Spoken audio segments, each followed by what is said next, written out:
Hello, everyone, and welcome to another edition of Midweek Minutes. This past Sunday, we started the fifth chapter in the book of Ephesians, and it was sweet. The passage was verses 1 and 2, and the title of the message was Sweet Life. Let me read the passage for you. Follow God's example in everything you do, because you are His dear children. Live a life filled with love for others, following the example of Christ, who loved you and gave Himself as a sacrifice to take away your sins.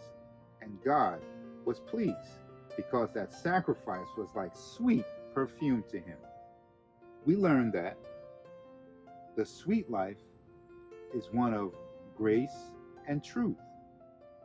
We also learned that the sweet life is a life of loving others, and that the sweet life is living to please God. Now, I don't think we use the word sweet to describe this Christian life as often as we should. We use sweet to describe things like vacations.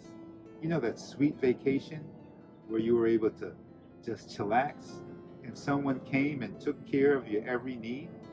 You opened up and people fed you shrimp, sort of like these fish. They chill all day in a tropical environment, and then I come and give them some food and they eat. Or maybe you describe a ride as being sweet, that sweet ride. This past weekend, my friend shared that he was privileged to drive the new Ferrari F8 Tribute. He said it had an effect that made his 100 grand Ferrari feel like an old lady. I mean, this is a sweet ride.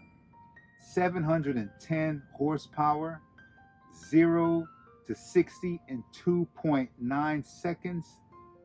How sweet that is. But when we base the sweet life on material things, we're always going to be eventually in need of the next upgrade. Or when we base the sweet life on being able to chill and do nothing and have no responsibilities, that's empty. There's no purpose and there's no meaning in that type of life. But when we are able to understand what the sweet life is all about, that we went from spiritual rags to riches, that we have a personal relationship with the creator of the universe, and that we can share that with others and they can have a personal relationship with God. That is the sweet life. So I encourage you to embrace this sweet life that we have. We're able to please God when we follow grace and truth and love on others. Thank you for joining me for another edition of Midweek Minutes. It was sweet spending this time with you, and I hope that you have a great day. And join us next week so we can partake of this sweet life that we have. Goodbye for now, friends.